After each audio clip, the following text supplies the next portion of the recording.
Soyez les bienvenus dans cette nouvelle édition du Morning News. Au sommaire de l'actualité, le président Peter Mutharika débouté par la Cour suprême du Malawi. Les juges ont confirmé à l'unanimité ce vendredi l'annulation pour fraude de sa réélection. Une décision qui dégage de ces derniers obstacles la route vers un nouveau scrutin le 2 juillet.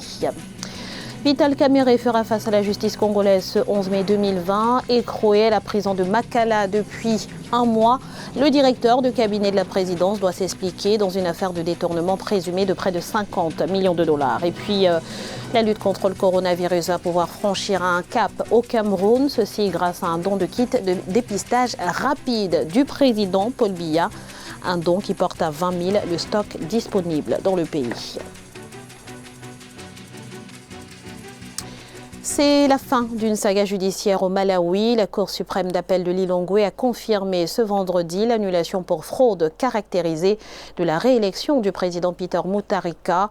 Un verdict qui ouvre définitivement la voie à l'organisation d'un nouveau scrutin le 2 juillet 2020. Et désormais, la majorité absolue est nécessaire pour l'emporter. Les détails avec Ashley Duprat. La réélection du président du Malawi, Peter Mutharika, a été annulée. La justice a finalement tranché. Elle a rejeté les deux appels déposés par le chef de l'État malawite et la commission électorale locale contre l'annulation du scrutin présidentiel de 2019. Nous avons entendu les requêtes des deux parties et nous rejetons les deux appels. Nous constatons que le premier appelant n'a pas été dûment élu au poste de président. À la tête du pays depuis 2014, Peter Mutharika avait été crédité de 38,5% des suffrages par la commission électorale locale. Des résultats notamment obtenus par des fraudes caractérisées et généralisées selon la justice. L'élection est d'ailleurs surnommée Elections Typex dans le pays en référence aux procès-verbaux recouverts de blanc à corriger. Un nouveau scrutin est prévu le 2 juillet prochain, scrutin auquel l'ex-président Mutharika a déjà annoncé sa candidature. Il est évident également que la crise post-électorale reste inévitable. Dans un pays déjà qui est fragmenté par les inégalités sociales, avec une croissance économique en baisse, l'opposition demande une alternative crédible dans la gestion politique du Malawi. Et le président Mutharika a un mandat très difficile, un mandat marqué par la violation des droits de l'homme. Il va vouloir engager une troisième prolongation pour éviter qu'il y ait une alternative crédible au pouvoir au Malawi. En dépit de la pandémie de Covid-19 qui touche actuellement le Malawi, la date du 2 juillet est à l'heure actuelle toujours maintenue. Une date qui rappellera à certains l'élection de mai 2019. Peter Mutharika affrontera de nouveau Lazarus Chakwera, le chef de l'opposition. L'époque où les responsables prenaient l'argent des faibles est révolue. C'est le message qu'ont voulu faire passer les autorités soudanaises avec la saisie ce vendredi des biens de l'ancien président Omar el-Béchir. Il s'agit, selon le comité spécial chargé de démanteler le réseau de corruption, de nombreuses propriétés d'environ 100 000 mètres carrés de terrain acquis frauduleusement grâce aux liens familiaux avec le président déchu. Notons que ce dernier est sous le coup d'autres procédures pour le meurtre de manifestants ou encore pour son rôle dans le coup d'État de 1989. C'est un procès inédit qui s'ouvre ce 11 mai en République démocratique du Congo. Vital Kamerhe, directeur de cabinet de la présidence, doit comparaître devant le tribunal de grande instance de la Gombe. En détention préventive depuis le 8 avril, il est accusé d'avoir détourné près de 50 millions de dollars destinés au financement du programme des 100 jours. Les détails dans ce reportage de Jacques Amboka, notre correspondant en République démocratique du Congo. Les Congolais s'attendent à un procès inédit le 11 mai 2020. Le directeur de cabinet du chef de l'État, Vital Kamerhe, va comparaître au tribunal des grandes instances de la Gombe pour 3 chefs d'accusation. Détournement des deniers publics et faits de corruption sont entre autres les griefs pour lesquels est accusé les plus proches collaborateurs du président de la République. Ce procès a une spécificité dans ce sens que il implique un des plus proches collaborateurs et alliés principaux du président de la République en fonction, pour lesquels le président de la République n'a même pas osé interférer.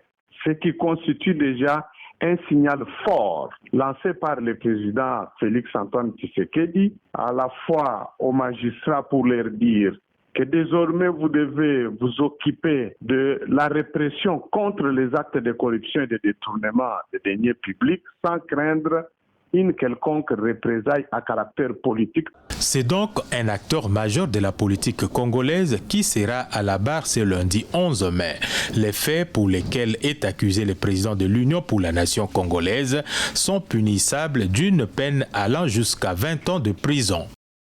Les faits de corruption, les faits de détournement ou de blanchiment de capitaux sont des faits qui, à ce jour, sont prévus et punis par des peines allant jusqu'à même à 20 ans de prison, avec la possibilité pour le tribunal d'ordonner aussi la confiscation de tous les produits, tous les biens qui ont servi à la commission de la corruption ou de détournement des deniers publics. Vital Kamerhe a déjà passé plus de 3 semaines en détention provisoire à Makala, prison centrale de Kinshasa, principal allié au président de la République, avec qui ils ont créé le Cap pour le changement qui a remporté la présidentielle du 30 décembre 2018.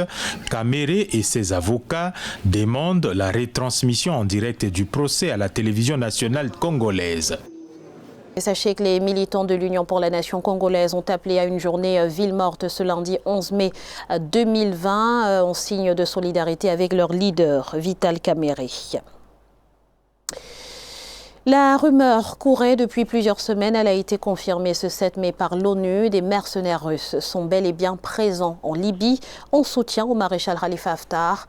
Le rapport des experts chargés du contrôle de l'embargo sur les armes évoque également la présence de combattants syriens. On fait le point sur la situation dans ce sujet de la rédaction. Des mercenaires russes présents en Libye. C'est la première fois que l'Organisation des Nations Unies confirme cette information révélée en 2019 par des médias américains. Dans un rapport récent, les experts onusiens estiment entre 800 et 1200 le nombre de paramilitaires du groupe russe Wagner sur le territoire libyen, venus épauler le maréchal Khalifa Haftar. Présence qui a toujours été démenti par la Russie. Je ne sais pas d'où viennent les sources de cette information, mais en toute façon, ça fait 1 an que l'armée libyenne combat sur les axes de combat à Tripoli. Il y a des blessés, il y a des morts. Bon, on n'a pas vu ça du côté de l'armée libyenne. Il n'y a pas de blessés de Wagner, il n'y a pas de morts, il n'y a pas de prisonniers. Et c'est bizarre. Les membres du groupe Wagner auraient fourni un soutien technique à l'homme fort de l'Est libyen dans les domaines de l'artillerie et du contrôle aérien, mais auraient également participé à des combats. Autre information inédite, les experts indiquent l'implication de mercenaires syriens aux côtés du maréchal Khalifa Haftar. Jusque-là, des troupes syriennes avaient uniquement été signalées dans les forces engagées auprès du gouvernement d'union nationale. Face à ces informations, ni Antonio Guterres, secrétaire général des Nations Unies, ni les experts n'ont recommandé des sanctions. Les Nations Unies a commencé à perdre ses crédits avec ces rapports comme ça. C'est Erdogan qui a ramassé tous les terroristes du nord de Syrie, qui l'envoyait à Tripoli pour combattre l'armée libyenne. Écoutez, les États-Unis, il a une guerre stratégique avec la Russie, donc tout ce qui touche la Russie, tout ce qui condamne la Russie, il est bienvenu. Les hommes du maréchal Khalifa Haftar, soutenus par l'Arabie Saoudite, les Émirats Arabes Unis et l'Égypte, subissent désormais d'importants revers, alors qu'ils avaient l'avantage depuis le début de l'offensive pour conquérir Tripoli. Un rapport de force qui s'est inversé avec l'intervention de la Turquie aux côtés du gouvernement d'union nationale. Savoir si on est porteur de Covid-19 en 15 minutes, c'est désormais possible au Cameroun grâce à un don de 5000 kits de dépistage rapide du président Paul Biya. Des kits qui permettront d'accélérer la détection de nouveaux cas et la prise en charge des malades. Nathalie Mo. 15 minutes, c'est le temps que durera désormais le test de dépistage du Covid-19 au Cameroun. Ce 7 mai 2020, le ministre de l'administration territoriale Paul Atanganji a remis au ministère de la Santé publique 5000 tests de dépistage rapide, fruit d'un don du président Paul Biya au Fonds national de solidarité contre le Covid-19. Le ministre de la Santé était avec nous hier, nous sommes descendus en bas, vous allez constater qu'il y a un laboratoire qui nous a permis avec les médecins et les spécialistes pour confirmer la fiabilité. Donc les résultats, c'est après 15 minutes et c'est les résultats définitifs. Donc vous savez votre statut. Comment ça marche? Muni d'un écouvillon et d'un matériel de prélèvement, le clinicien peut désormais effectuer des tests en réduisant les risques de transmission. Autres avantages, disparition des aléas de transport des échantillons, faible coût du test et rapide prise en charge des personnes testées positives. Je crois qu'ici, nous avons, en second du président de la République, son Excellence Paul Biya, une excellente opportunité pour non seulement booster, mais accélérer notre lutte contre le Covid. Avec le don du chef de l'État Paul Biya, le Cameroun dispose désormais de 20 000 kits de dépistage rapide. Le chef de l'État insiste donc sur ces tests, car ils sont les meilleurs pour lutter contre le coronavirus, a indiqué le ministre Paul Atanganji. Bouffée d'oxygène pour les entreprises éthiopiennes, le ministère du Revenu annonce des déductions fiscales avec annulation des intérêts et pénalités pour les impôts dus entre 2015 et 2018.